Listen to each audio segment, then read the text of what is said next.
Mga kapaglaom, maayong buntag kaninyong tanan og Happy Preparation Day.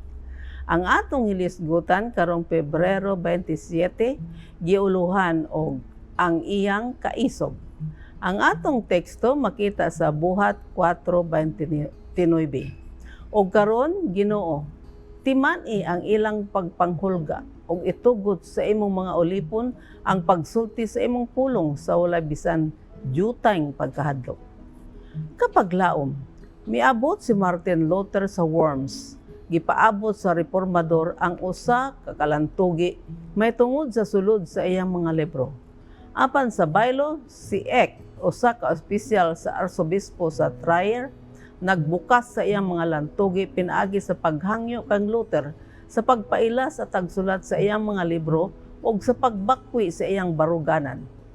Nakurat si Luther ug bisan pa iyang gipamatud-an nga siya ang tagsulat. Siya nangayo og panahon sa pagkonsiderar sa hangyo ug sa pagbakwi.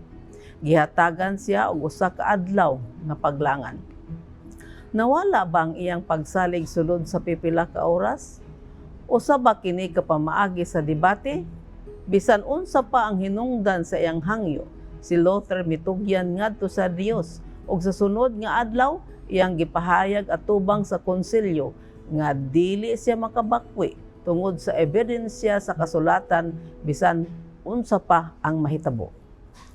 Human sa ilang pagdakop tungod sa pagsulti mahitungod sa kaluwasan, pinaagi kang Hesukristo, si Pedro o Juan gisugo sa konsiho sa dili nagayod pagsulti o pagpanudlo pa pinasigad sa ngalan ni Hesus. Buhat 4:18. Ang duha ka mga disipulo mitubag, dili kami makapugong sa pagsulti mahitungod sa among nakita ug nadungog. Bersikulo 20. Dayon sila gihulga og buhian. Bersikulo 21. Og sila miadto sa ilang kaugalingong mga tawo og nagaampo og usa ka kahibulongan nga pag-ampo. Kapag laom, ang Dios muhatag kanato og kaisog kung kita makasugat og pagsupak sa ebanghelyo. Kini usa ka balaanong tagana nga kita sigurado nga makadawat. Magampo kita. Dios, og may gugmaon namo nga man sa langit, hatagi kami og kaisog pinaagi sa pagtabang sa imong balaang espiritu, samtang among dad-on ang pulong ngadto sa mga katawhan nga wala pa makadungog sa imong gugma.